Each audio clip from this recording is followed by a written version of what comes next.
میرا نام لیلا ہے، میری عمر 16 سال ہے۔ میں پنجاب کے شہر ساہیوال کی رہنے والی ہوں۔ میں بہت ہی غریب گھرانے میں پیدا ہوئی تھی۔ میرا کوئی بھی بھائی نہیں تھا۔ میری اماں لوگوں کے گھر کی صفائیاں کرتی تھی، ان کے برتن دھونا، جھاڑو لگانا، یہ سب کام کر کے میری ماں ہمارا پیٹ بھرتی تھی۔ ابو میرے 2 سال پہلے فالج کی وجہ سے بستر پر پڑے تھے۔ میں نے بھی میٹرک کے بعد سکول چھوڑ دیا تھا اور سارا دن گھر کے کام کاج کرتی۔ کبھی کبھی تو امی مجھے اپنے ساتھ کام پر لے جاتی۔ میں نے اپنا سارا بچپن ایسے ہی گزارا۔ میں ایک بہت ہی پیاری نرم و نازک لڑکی تھی۔ دودیا رنگ، چھوٹے سرخ بال، ایک نہایت ہی اچھی صورت رکھنے والی۔ لوگ اکثر مجھے دیکھ کر میری امی کو یہی کہتے تھے کہ یہ تو آپ لوگوں کی بچی لگتی ہی نہیں ہے، یہ تو چینی لڑکیوں کی طرح لگتی ہے۔ کیا ہی وہ دن تھے، تب میری عمر 16 سال تھی۔ میں ابھی اور پڑھنا چاہتی تھی، لیکن جب گھر کی طرف دیکھتی تھی تو مجھے اپنی ماں کی طرف دیکھ کے دکھ ہوتا تھا کہ وہ کیسے ہمارا پیٹ پال رہی ہے، کس طرح وہ اتنی مشکل سے ابو کی دوائیوں کا خرچہ اٹھاتی ہے۔ میں تو کبھی کبھی روتی تھی کہ اللہ نے ہمیں کیسی زندگی دی ہے، میری ماں کے کیا نصیب لکھے ہیں۔ اللہ کو ذرا ترس نہیں آیا میری ماں کے مقدر لکھتے وقت؟ میں تو کبھی کبھی یہ بھی سوچتی تھی کہ کاش اللہ مجھے لڑکا بنا کے بھیجتا، میں اپنے ماں باپ کا اس بڑھاپے میں کچھ آسرا بن جاتی۔ لیکن خیر، سوچنے کو تو کچھ بھی سوچا جا سکتا ہے نا، لیکن ہوتا وہی ہے جو اللہ کی رضا ہو۔ ادھر میں اپنی ماں کی زندگی بتا رہی، لیکن سچ ہے کہ ان کی زندگی مجھ سے بہت اچھی تھی۔ جو زندگی میں اب گزار رہی ہوں، کوئی اس کا تصور بھی نہیں کر سکتا۔ میرے جیسی زندگی تو خدا کسی دشمن کو بھی نہ دے۔ میں اپنی داستان کہاں سے شروع کروں، الفاظ ہی نہیں ہیں میرے پاس۔ خدا را ایسی زندگی کبھی کسی کو مت دینا، ہر آنکھ اشکبار ہو جائے میری داستان سن کے۔ جب میں 20 سال کی تھی تو میرے لیے بہت زیادہ رشتے آنے شروع ہو گئے تھے، لیکن امی ابھی شادی نہیں کرنا چاہتی تھی۔ لیکن ایک دن ایسا رشتہ میرے لیے آیا کہ امی نے جھٹ سے ہاں کر دی۔ میں حیران تھی کہ امی ایسا کیوں کر رہی ہیں۔ جب میں نے امی سے پوچھا تو امی نے بتایا کہ کوئی سعد نام کا لڑکا ہے، بہت اچھا لڑکا ہے، میری ایک دوست کے جاننے والوں میں سے ہے۔ اس نے بتایا کہ لڑکا ایک ہی ہے، اس کا کوئی بھائی نہیں ہے، 2 بہنیں ہیں جن کی شادی ہو چکی ہے اور وہ اپنے علیحدہ گھر میں رہتی ہیں، ایک ان کی امی ہے، بس اتنی سی ہی فیملی ہے۔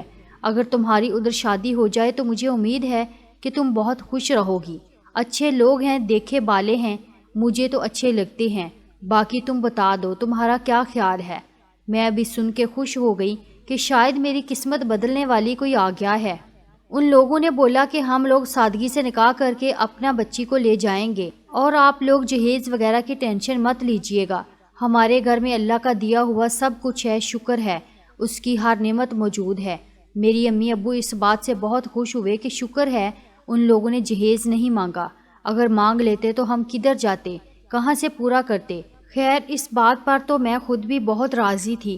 نکاح کے لیے ان لوگوں نے صرف 1 ہفتہ دیا، اتنی جلدی نکاح کرنا بھی کچھ سمجھ میں نہیں آیا تھا، لیکن خیر جیسے تیسے کر کے نکاح ہو گیا اور میں ان کے گھر پر آ گئی۔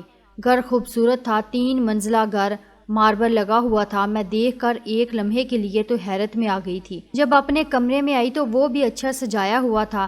مجھے ایک لمحے کے لیے اپنی قسمت پر یقین نہیں آ رہا تھا کہ میری قسمت بھی اس قدر اچھی ہو سکتی ہے۔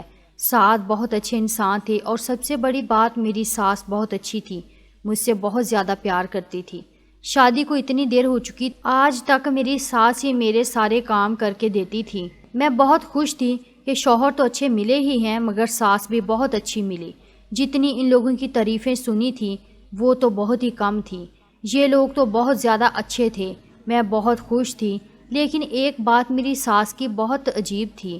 وہ سب جب میرے شوہر اپنے کام پر چلے جاتے تو تھوڑی دیر میں میری ساس بھی بتنا بتائے ہی چلی جاتی۔ کچھ دن میں نے کوئی سوال نہیں کیا، لیکن ان کا روز کا معمول دیکھ کر میں پریشان ہو گئی تھی کہ یہ جاتی کہاں ہیں۔ ایک دن میں نے پوچھا تو بولی کہ میری ایک دوست ہے، ادھر سے تھوڑے فاصلے پر ہی رہتی ہے، ان کے پاس چلی جاتی ہوں، ذرا وقت اچھا گزر جاتا ہے۔ میں نے بھی ان کی اس بات پر یقین کر لیا۔ اب میں ان سے بالکل بھی نہیں پوچھتی تھی کہ وہ کہاں جاتی ہیں۔ وہ شام میں جب گھر آتی تھی تو آ کر میرا سارا کام کرتی تھی، یہاں تک کہ مجھے میرے کمرے میں لٹا کے جاتی تھی، بہت پیار کرتی تھی مجھ سے۔ وقت ایسے ہی گزرتا گیا اور ایک دن آیا جب مجھے پتہ چلا کہ میں ماں بننے والی ہوں۔ میں بہت خوش تھی، میرے شوہر بھی بہت خوش ہوئے اور سب سے بڑھ کر میری ساس بہت خوش ہوئی۔ انہوں نے میرا بڑا خیال رکھا، مجھے کبھی کمی محسوس نہیں ہونے دی کہ میری ماں میرے پاس نہیں ہے۔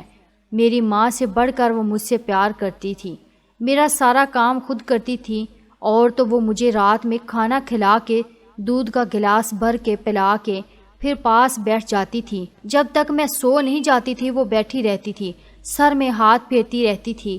ایک ماہ ہو گیا تھا، ایک دن اچانک میری طبیعت زیادہ خراب ہو گئی۔ میرے شوہر مجھے ہسپتال لے کر بھاگے۔ طبیعت اتنی خراب ہو گئی کہ مجھے اپنا بچہ کھونا پڑا۔ اس صدمے سے میں 1 ہفتہ بستر پر پڑی رہی۔ میرے شوہر نے مجھے بہت سنبھالا، بہت دلاسا دیا۔ مجھے میری ساس نے بھی بہت کہا کہ اپنا خیال رکھو، اور میرا خیال خود بھی رکھا۔ میرا 1 ہفتے بعد میں واپس آئی، پہلے کی طرح میں زندگی کی طرف لوٹ آئی۔ وقت گزرتا گیا، میں اللہ سے بہت دعائیں کرتی تھی کہ اللہ میری گود پھر سے ہری کر دے۔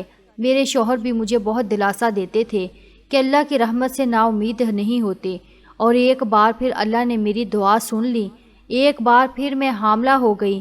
میری خوشی کا تو کوئی ٹھکانہ ہی نہیں رہا تھا، اور اس بار پھر 2 ہفتے بعد ہی میرا حمل ضائع ہو گیا۔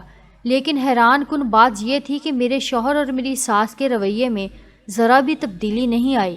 میں بہت حیران اور پریشان تھی، لیکن بیمار بھی رہنے لگی، صرف یہ سوچ سوچ کر کہ میرے ساتھ یہ کیا ہو رہا ہے، اور ان سب کی محبت بھی میرے لیے کم نہیں ہو رہی تھی۔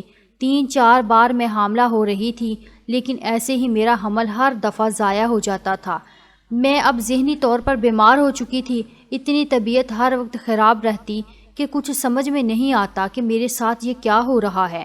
میرے شوہر جب مجھے ڈاکٹر کے پاس لے کے گئے تو انہوں نے کہا کہ اسے ہسٹیریا کا مرض ہے۔ میری کیفیت پاگلوں جیسی ہو گئی تھی، کچھ سمجھ میں نہیں آتا تھا کہ میرے ساتھ ہو کیا رہا ہے اور کیوں ہو رہا ہے۔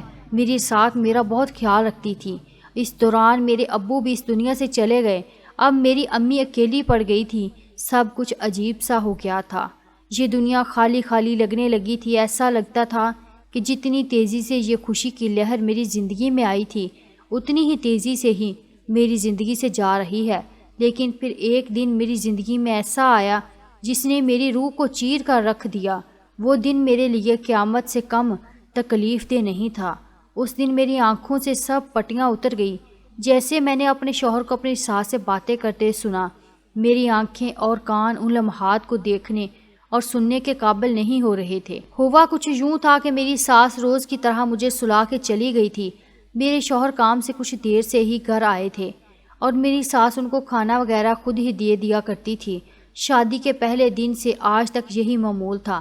اس دن بھی یہی ہوا تھا۔ میں سو گئی تھی، اچانک میری پیاس سے آنکھ کھلی۔ میں پانی کے لیے کمرے سے باہر آئی، سر کچھ چکرا رہے تھے۔ پھر بھی چیزوں کا سہارا لے کر میں کچن میں گئی، پانی ڈالا اور کمرے میں آ رہی تھی کہ اچانک ہنسنے کی آوازیں میرے کانوں میں پڑی۔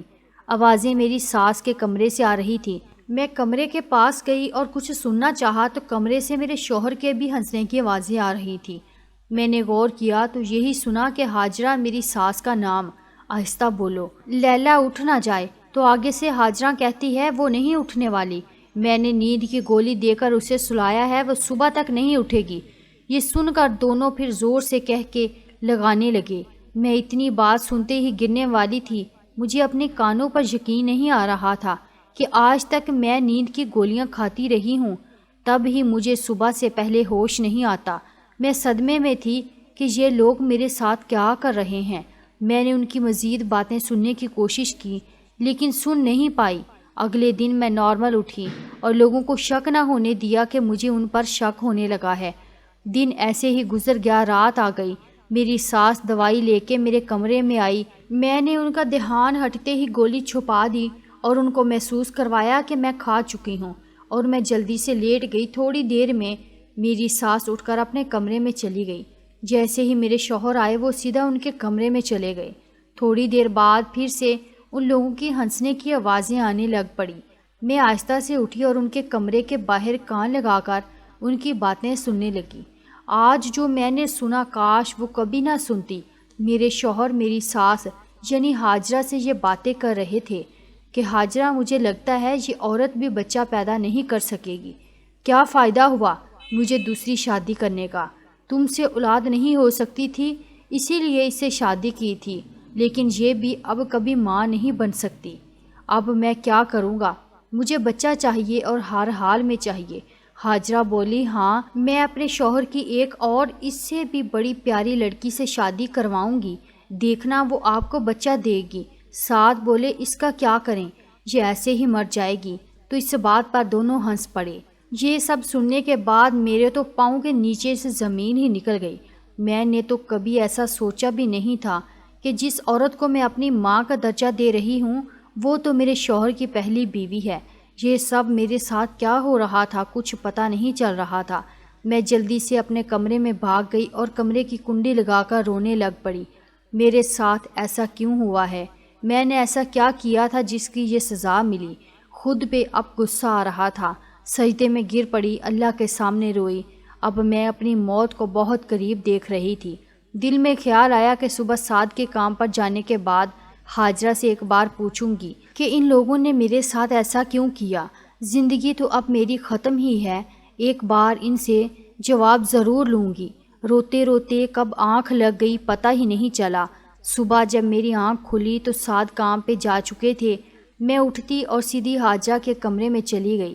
ہاجرہ میری طرف دیکھ کر حیران رہ گئی کہ میں ایسے اس کے کمرے میں کیسے آئی۔ میں سیدھی اس کے قریب جا کے اس کا ہاتھ پکڑ کر بیٹھ گئی۔ ہاجرہ، تو نے میرے ساتھ ایسا کیوں کیا؟ اتنا بڑا دھوکہ تم کیسے کر سکتی ہو؟ میرے ساتھ میرے یہ سوال ہاجرہ کو چونکا دینے والے تھے۔ اسی وقت ہاجرہ اپنی اصلی حالت میں آ گئی اور بولی، تمہاری اب ہمیں ضرورت نہیں ہے، میں بچہ پیدا نہیں کر سکتی، اسی لیے میں نے اور سعد نے مل کر یہ سب کیا۔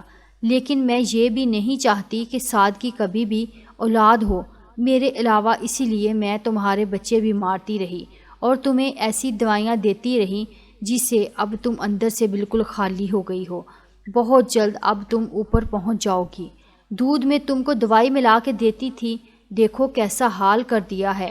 میں نے تمہارا یہ سب باتیں مجھے تیر کی طرح لگ رہی تھی۔ میں نے ہاجرہ کو اس کے کندھے سے پکڑ کر ہلایا اور صرف یہی بولا کہ اللہ انصاف کرنے والا ہے، تم نے جو کیا اس کی سزا ضرور پاؤ گی۔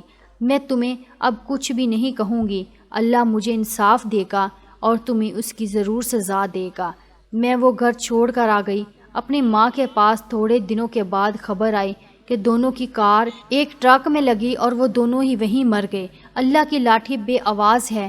میں بھی اب اپنی اس زندگی کے آخری ہی دن گن رہی ہوں۔ کیا میں نے اللہ کے اوپر فیصلہ چھوڑ کے صحیح کیا؟